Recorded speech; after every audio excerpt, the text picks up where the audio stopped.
to the guys that are ready to retire. So when they want 3% at 50, or they want 2.7 at 55, they say, well, we'll do it, but we'll have everybody pay a little bit for the unfunded liability. So they get it approved, the old guys retire within weeks, and all the young guys are paying this incredible amount for the amount of money for their entire careers. So it's really interesting to see that the leaders are working with the Democrats in the county. They're working with the other unions. But the rank and file, they're registered probably 60% Republican. They don't agree with what their own leadership is doing. And it's an interesting paradigm that needs to be taken care of by members like this gentleman. You gotta start changing the top of your own unions, because it's just gotta be. Or decertify. The National Labor Relations Act allows workers to get rid of their union contract, union representation. It's called decertification. And it's a lot of work, but it happens every year in various employers. Or what's really interesting is Steve is talking about taking on public safety unions. I had a public safety union consultant. He has 60 POAs, they're called police officers associations, and we did lunch. And Steve, one of the most amazing things he said to me was, you know, John, not all cops hate you. He said, the young guys are getting laid off. And they're wondering why in the world did their city council vote for 3% and 50, because now the city's going broke, and they can't pay them raises, they can't, you know, they gotta let go of the young guys, not the old guys. And in Vallejo, they had a cut, you know, that went bankrupt because 80% of the budget went to the cop stuff. They had a cut, they laid off a third of their police force and shut down fire stations. So that's a good point. We always have to make the point to them that we're paying more for public service, but we're getting public safety, but we're getting fewer public safety services. So it's not like we're against public safety, which is a stupid term anyway. Who's for public lack of safety? But anyway, we're spending more, getting less, and the guys are getting, a lot of those guys are, and in fact, when people accuse me of being anti-cop, I'm like, who do you think all the good sources are? I mean, there are other cops. And again, in your packets that are in front of you, the information, I refer to that article that talks about how the liberals that are supporting all of these items are cutting their own throats when it comes to the budget items that they supposedly believe in. So it gets to that point exactly. Let's try and get as many people as we can. Yes, sir. Some of the board of supervisors in San Luis County and the county representative on the retirement system. Which county? Stanislaus. Oh, Stanislaus.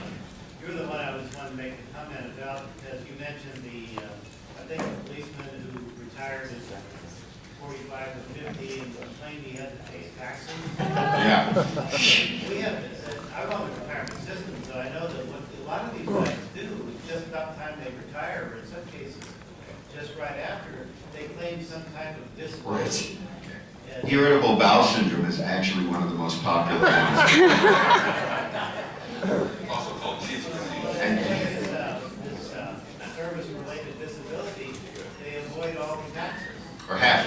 Yeah, Sacramento Bee reported that at one point, 82%, and I don't know what this was a couple years old, so I don't know what the number is now, but 82% of the chief level officers at CHP retired with a disabling injury, and they miraculously discovered a year before retirement. There are 20 counties, Eric, that have 1937 Act counties, like my colleague here from Stanislaus. I will tell you that to be a supervisor and to be on the retirement board is a major time commitment. So I commend you after serving 12 years on our retirement board. That's a big job. So Here. Yes, sir. 22-year council member from Victorville. We had interesting issue 5 years ago. We lost a Starbucks factory. I went to another state. Wanted to be in Victorville. And we also built a power plant by way into the PLA. The first one we sold out. The second one, Victorville still owns $100 million of assets into $1 billion. We haven't sold out. We're not moving anywhere until we get that off the table. That's right. That added $35 billion to a $350 million power plant. But the interesting thing was out of this, and by the way, we're all non-union except for fire and police, which are county contracts. What we've done in the last year and a half is went to a charter city approach. I know Bell's a bad example, but the 10% are there all over the place.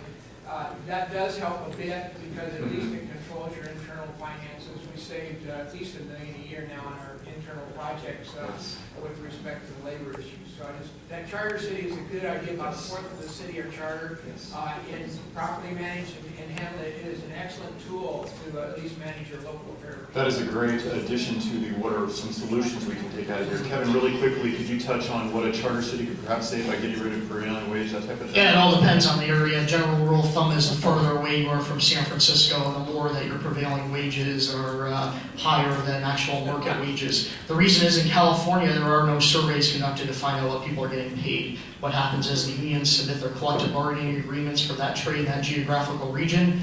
Bureaucrats at the Department of Industrial Relations in San Francisco go through it. They find every employer payment to every fund. That includes the mysterious trust funds that are classified as other.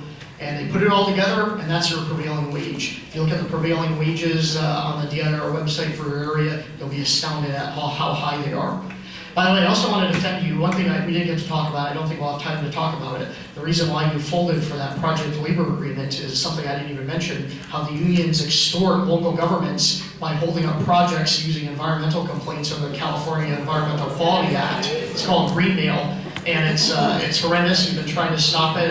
It's reprehensible, and I'm sorry that you were extorted, and thank you for the second time around saying, no way are we going to do this again. I appreciate you standing up because I know how difficult it is. But by the way, if I could add on to that, that is yet another example of one of the laws that the labor unions went to the environmentalists and joined forces. You know, labor has one agenda, labor. Make no mistake about it, labor. So when they're getting in bed with a Republican legislator, or they're getting in bed with a gay group, or they're getting in bed with an environmental group, make no mistake about it, they're there because they're going to get something out of it. Whether it's on this issue or it's down the road, they're going to get something out of it. And again, to the point of standing strong, I have told labor unions, I will not that I ever expect it, I will never take your endorsement. Ever. I will never take your endorsement.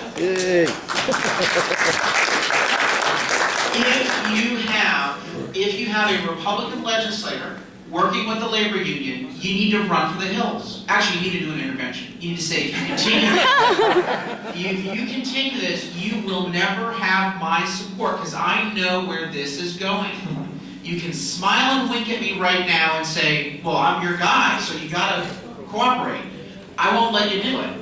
Chamber of Commerce, when they allow the labor union boss for their county on the executive committee, recognize that it is no longer a business group. You need to start a new one. Take your dues and cut them up. We'll go you, and then you, ma'am, and then you, sir. I'm John Bond. I'm a member of the California Public Utilities Commission, and I would like to offer up a target for scrutiny, and that is the way the PUC spends money.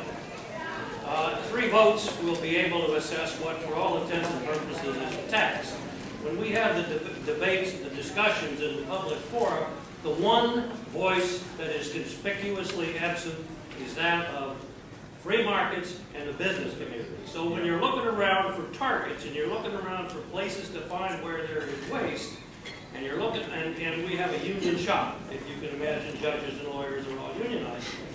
You're looking around and you're looking for a place to shine a spotlight.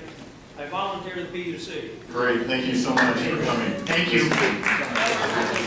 Leave your card. Yeah, please. So also, before we go on, I don't know if you remember, the Public Utilities Commission has apparently commissioned the University of California Labor Program to conduct a study on green jobs training, and it's a total scam. It's run by the unions. It's a union think tank.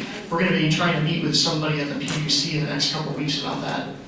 Call me up. Will do. Thank you. As Kevin Dayton says, these people infect everything. Yes, ma'am. I was going to say, this is about California, but what is the influence of Obama and his association with unions and vice versa? Rumor has it it's somewhat slight.